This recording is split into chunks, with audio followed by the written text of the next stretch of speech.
সমর্থনে ডক্টর ইউনূস টিকে আছেন, বলছেন দুদু।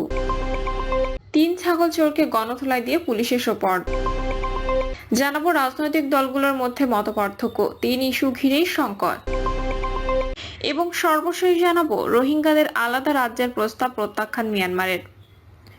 শুনছিলেন সংবাদ শিরোনাম, এবারে বিস্তারিত। বিএনপির সমর্থনে ডক্টর ইউনূস টিকে আছেন, বলছেন দুদু।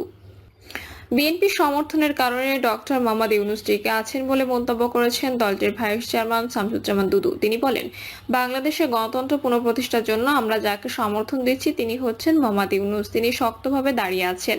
বিএনপি সমর্থনের কারণে বিএনপি সমর্থন প্রত্যাহার করলে তারপর কি হবে তিনি কিন্তু তা বুঝতে পারছেন না বা তাকে বুঝতে দেওয়া হচ্ছে না। শামসুজ্জামান দুদু বলেন, দেশে গণতন্ত্র উত্তরণের জন্য আমরা তাকে সমর্থন করি। যেন দেশে একটি সুষ্ঠু নির্বাচন হয়, সেই নির্বাচনের মধ্য দিয়ে দেশে পূর্ণ গণতন্ত্র প্রতিষ্ঠা হয়।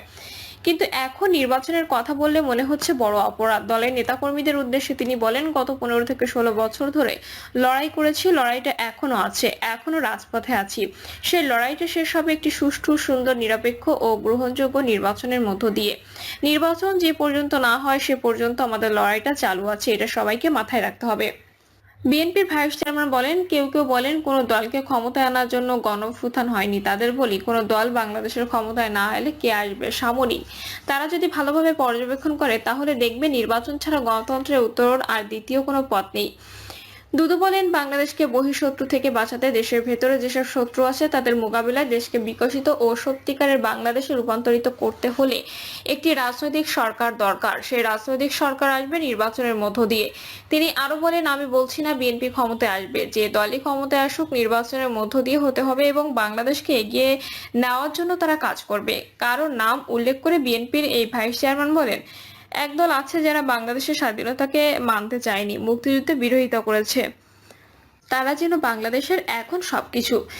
দেশের সবাই জানে, আমরাও জানি, বিএনপি ছাড়া এই দেশে আর দ্বিতীয় কোনো দল নেই যারা ক্ষমতা আসবে, যারা দেশের গণতন্ত্র পুনঃপ্রতিষ্ঠা করবে। যারা বিএনপিকে বাদ দিতে চায় তাদের বলবো, শহীদ প্রেসিডেন্ট জিয়াউর রহমান, দেশনেত্রী খালেদা জিয়া, আমাদের ভারপ্রাপ্ত চেয়ারম্যান তারেক রহমান এবং সুনীল গুপ্ত এদের দিকে তাকান, তাহলে বুঝবেন রাস্তা সোজা নাকি আঁকাবাঁকা। 3 ছাগল চোরকে গণধোলাই দিয়ে পুলিশের সোপর্দ। বগুড়ার শিবগঞ্জে ছাগল চুরি করে অটোরিকশায় নিয়ে পালানোর সময় 3 চোরকে আটক করে মারপিটের পর পুলিশে দিয়েছেন জনগণ। এই সময় চুরির কাজে ব্যবহৃত সিএনজি অটোরিকশা আগুনে পুড়িয়ে পুকুরে ফেলে দেওয়া হয়েছে। পুলিশ ও এজাহার সূত্র জানায়, শুক্রবার সন্ধ্যার দিকে বগুড়ার শিবগঞ্জ উপজেলার কিচক ইউনিয়নের খামটা বাজার গ্রামের শহীদুল ইসলামের বাড়ির সামনে আম গাছে একটি কালো রঙের ছাগল বাঁধা ছিল। এ সময় 5 সদস্যের একদল চোর সিএনজি অটোরিকশা সেখানে আসে। তারা ছাগলটি অটোরিকশায় তুলে পালানোর চেষ্টা করে। গ্রামবাসীরা টের পেয়ে চিৎকার ও ধাওয়া করলে 2 চোর পালিয়ে যায়। জনগণ অটোরিকশা সহ উল্লেখিত 3 চোরকে আটক করে মারপিট করেন। এছাড়া চুরির কাজে ব্যবহৃত অটোরিকশায় আগুন ধরিয়ে দিলে পোড়ার পর পুকুরে ফেলে দেন। খবর পেয়ে শিবগঞ্জ থানা পুলিশ ঘটনাস্থলে গিয়ে চোরদের থানায় নিয়ে আসে। এ ব্যাপারে ছাগলের মালিক শহীদুল ইসলাম চোরদের বিরুদ্ধে শিবগঞ্জ থানার একটি মামলা করেছেন। থানায় এসআই রায়হান জানান, গ্রেপ্তার 3 চোরকে শনিবার দুপুরে আদালতের মাধ্যমে বগুড়া জেল হাজতে পাঠানো হয়েছে। পুড়িয়ে দেওয়া অটোরিকশা পুকুর থেকে উদ্ধার করে থানায় নেওয়া হয়েছে। রাজনৈতিক দলগুলোর মধ্যে মতপার্থক্য, 3 ইস্যু ঘিরেই সংকট। নির্বাচন সংস্কার এবং গণহত্যা, ফ্যাসিবাদে জড়িতদের বিচার ও আওয়ামী লীগ নিষিদ্ধ, এই 3 ইস্যুতে বিএনপি, জামায়াত ইসলামী ও এনসিপি সহ রাজনৈতিক দলগুলোর মধ্যে দেখা দিয়েছে মতপার্থক্য, যার কারণে তৈরি হচ্ছে নানা সংকট। মতৈক্য সৃষ্টির লক্ষ্যে রাজনৈতিক দলগুলো ধারাবাহিক বৈঠক করলেও কার্যত ফলাফল একরকম শূন্য। পাশাপাশি সরকারের পক্ষ থেকে ঐক্যমত্যে পৌঁছতে দলগুলোর সঙ্গে আলোচনা চলছে, তবে এখনো পর্যন্ত মতপার্থক্য দূর হওয়ার কোনো ইঙ্গিত পাওয়া যাচ্ছে না। রাজনৈতিক বিশ্লেষকরা মনে করছেন, বড় দলগুলো যখন একে অপরের বিপরীত অবস্থান নিচ্ছে তখন ঐক্যমত্য হওয়া বেশ কঠিন। দলগুলো তাদের দলীয় রাজনৈতিক দৃষ্টিভঙ্গির বাইরে যেতে পারছে না। গণতন্ত্রের স্বার্থে কিছুটা ছাড় দিয়ে হলেও রাজনৈতিক দলগুলো একই মেরুতে আসতে হবে। ভিন্নমত বা মতপার্থক্য দূর না হলে সংস্কার ও নির্বাচন নিয়ে নানা সন্দেহ ঘুরপাক খাচ্ছে। অপরদিকে গণহত্যার বিচার ও আওয়ামী লীগকে নিষিদ্ধ করার প্রশ্নে রাজনৈতিক দলগুলোর নিজস্ব অবস্থান থাকবে, এটাই স্বাভাবিক।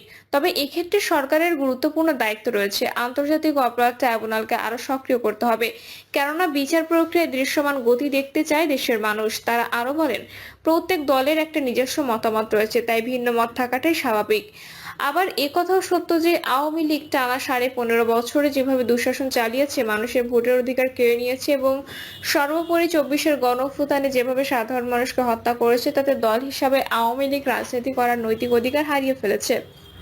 তবে ক্ষমতার রাজনীতির কারণে বিএনপি, জামায়াত ও এনসিপি সহ অন্যান্য গণতান্ত্রিক দলগুলোর মধ্যে বিভিন্ন ইস্যুতে মতবিরোধ থাকলেও ফ্যাসিবাদের বিরুদ্ধে সবাই ঐক্যবদ্ধ। এছাড়া বাংলাদেশ ফ্যাসিবাদ বিরোধী প্রত্যেকটি রাজনৈতিক শক্তি একে অপরের সঙ্গে একটা আত্মিক সম্পর্ক রয়েছে। সঙ্গত কারণে দেশ ও গণতন্ত্রের স্বার্থে দ্রুতই সবকিছু সমাধান হবে বলেও আশাবাদী হতে চান রাজনৈতিক বিশ্লেষকরা। আসন্ন জাতীয় নির্বাচনের দিনক্ষণ নিয়ে বিএনপি ইতোমধ্যে তাদের অবস্থান দফায় দফায় স্পষ্ট করেছে। দলটি চলতি বছরের ডিসেম্বরের মধ্যে নির্বাচন চায়, জাতীয় নির্বাচনের আগে স্থানীয় সরকার নির্বাচনও চায় না দলটি। আবার জাতীয় নির্বাচনে বিদ্যমান পদ্ধতির পক্ষে বিএনপি, অপরদিকে জামায়াত ইসলামী বলছে জাতীয় নির্বাচনের উপযুক্ত সময় আগামী বছরের ফেব্রুয়ারি এপ্রিল আর পার হওয়া উচিত নয়। তবে দলটি জাতীয় নির্বাচনের আগে স্থানীয় সরকার নির্বাচন চায়। আবার নির্বাচনের সংখ্যা বা আনুপাতিক প্রতিনিধিত্ব পদ্ধতির পক্ষে জামায়াত। অন্যদিকে বিচার ও বেশ কিছু মৌখিক বিষয়ে সংস্কারের আগে জাতীয় নির্বাচনের পক্ষে নয় জাতীয় নাগরিক পার্টি। দলটি আগে স্থানীয় সরকার ও গণপরিষদ নির্বাচন চায়, আনুপাতিক প্রতিনিধিত্বের পক্ষেও এনসিপি। সংস্কার ইস্যুতে বিএনপির অবস্থান হলো জাতীয় নির্বাচনের আগে দ্রুত কিছু প্রয়োজনীয় সংস্কার সম্পন্ন করা। একই অভিমত জামায়াতেরও। তবে এনসিপির 4 মৌলিক সংস্কার। এছাড়াও গণহত্যা ও ফ্যাসিবাদে জড়িতদের বিচার ভোটের আগে দৃশ্যমান দেখতে চায় বিএনপি। আওয়ামী লীগ নিষেধের বিষয়ে বিএনপির পক্ষ থেকে এখনো পর্যন্ত যা বলা হয়েছে সেটি হলো জনগণ নির্ধারণ করবে কোন দল থাকবে কি থাকবে না। জনগণকে এই ব্যাপারে সিদ্ধান্ত নিতে হবে। জামায়াত চায় ভোটের আগে দৃশ্যমান বিচার, আর আওয়ামী লীগ নিষিদ্ধের ব্যাপারে জনগণের প্রত্যাশা অনুযায়ী সরকার বিবেচনা করবে বলে মনে করে দলটি। এনসিপির জোরালো দাবি, ভোটের আগে সরকারকে গণহত্যার বিচার নিশ্চিত করতেই হবে।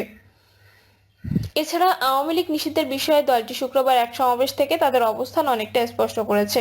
এনসিপি নেতারা তাদের বক্তৃতায় বলেন, আওয়ামী লীগকে নিষিদ্ধ করতেই হবে। জনগণ ও আগস্ট আওয়ামী লীগকে লাল কার্ড দেখিয়ে দিয়েছে। মূলত আওয়ামী লীগ নিষিদ্ধ করার দাবিতে এনসিপি এর সমাবেশের আয়োজন করে।